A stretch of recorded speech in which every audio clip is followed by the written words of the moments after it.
Women's World Chess Championship game number 3.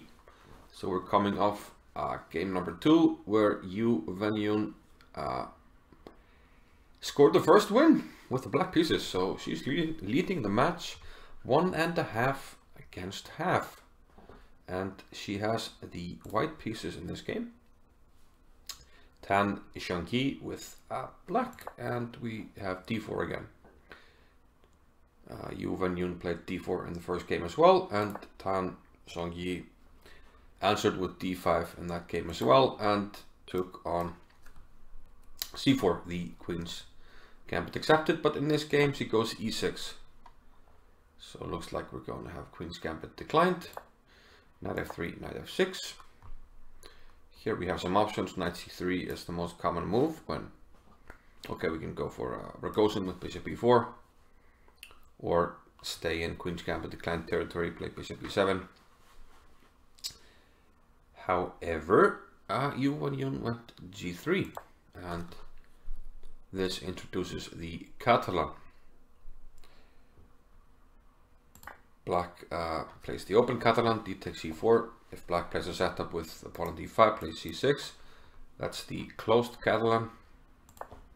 Bishop d2. And now, okay, black hasn't played bishop e7, so he has more options than usual. You could transpose to the main line here with bishop e7. But the move played in the game, knight c6, and following castles and rook b8, it's clear that black has more ambitious intentions.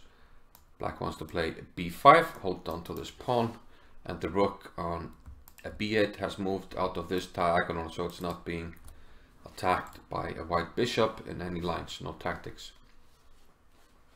White goes knight c3, black holds on to the pawn, and now with white having castled, he has a lead in development. He tries to open things up with knight e5. And black takes on e5. What happens if we take on d4? Natural question. Of course, queen takes, you get undermined and you immediately lose because the queen loses its coverage. If knight takes on d4, it turns out this knight is suffocated, doesn't have a good enough square, and we're going to get hit by this or the knight, depending on what black does. So this was not an option.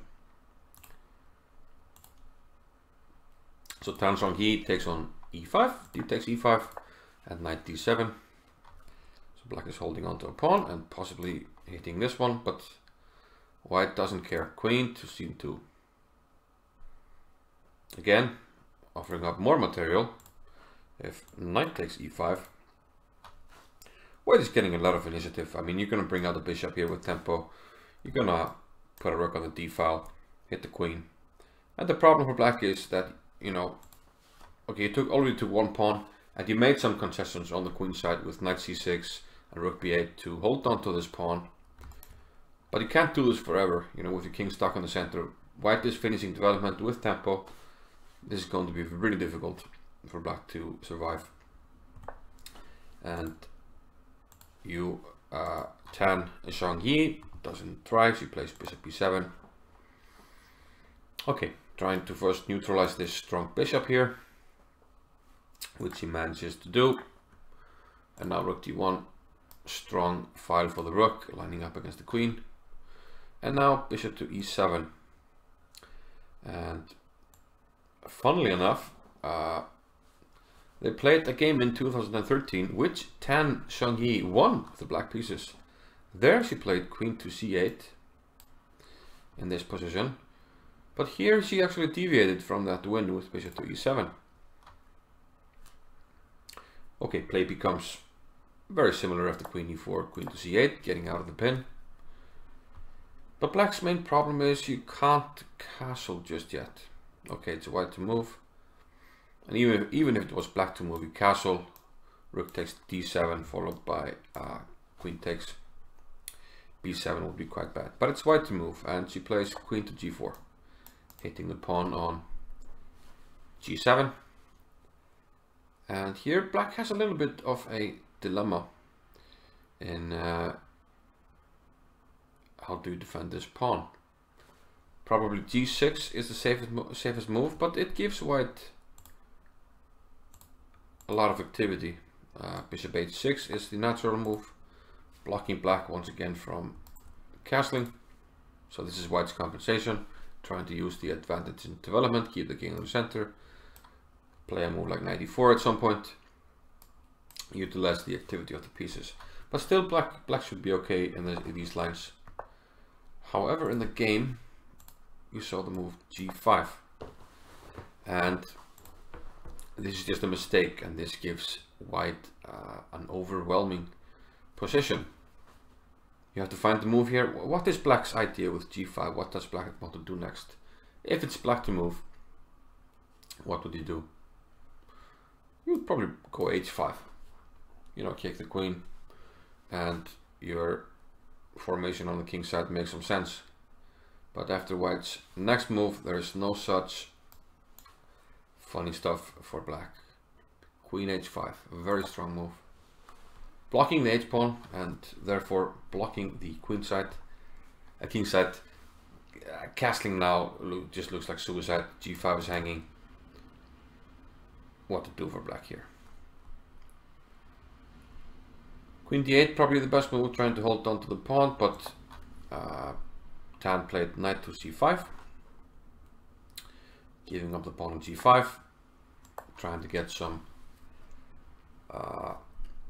trying to get their pieces to work together, but the main problem remains that the king is stuck here in the center, and you can't get coordination for your pieces. Rook d4, the rook is surprisingly safe on this square, getting ready to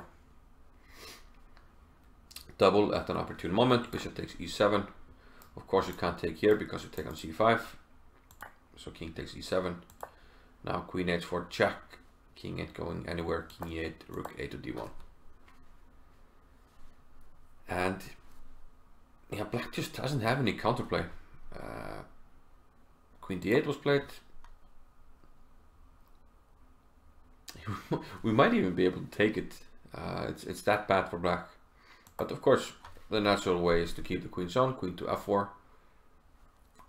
Tan played rook takes d4. Rook takes d4. Queen to b6. And now rook d6. Just total domination. Again, king is stuck. This means that this guy can't cooperate with the others. And these guys aren't really doing much. So, I mean, what's going on for black here? I don't know. She tried rook f8. Okay, maybe hoping to get some f6 or f5 in at some point, activating the rook, but surprisingly, knight e4. Exchanging more pieces, but with the lack of coordination for black, just even the pressure of attacking a pawn is too much. Queen b7, rook takes c6, and perhaps, well, I don't think black was pinning her hopes on king d7. Well, there's a pin, but okay, rook d6 check is the simple move, but what Ju Wenjun played here was much nicer. Can you find the finishing move for Ju Wenjun? Which prompted black to resign the game. The move that white played here was queen to d4. And Tan resigned. The beautiful point is king takes c6. Queen d6 is checkmate. And okay, king e8. For instance, queen g5. There's a check coming here. Nothing to be done. Okay, king here. Queen check, and then rook c7. You have to give up your queen, and you still don't have coordination.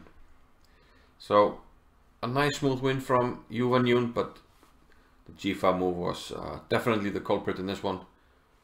And 2.5 half lead for Ju Wenjun. What will Tan Zhongyi do? Is he going to surrender her crown this easily? We'll have to wait and see. But for now, this was game 3, and I'll see you in game number 4. Bye bye.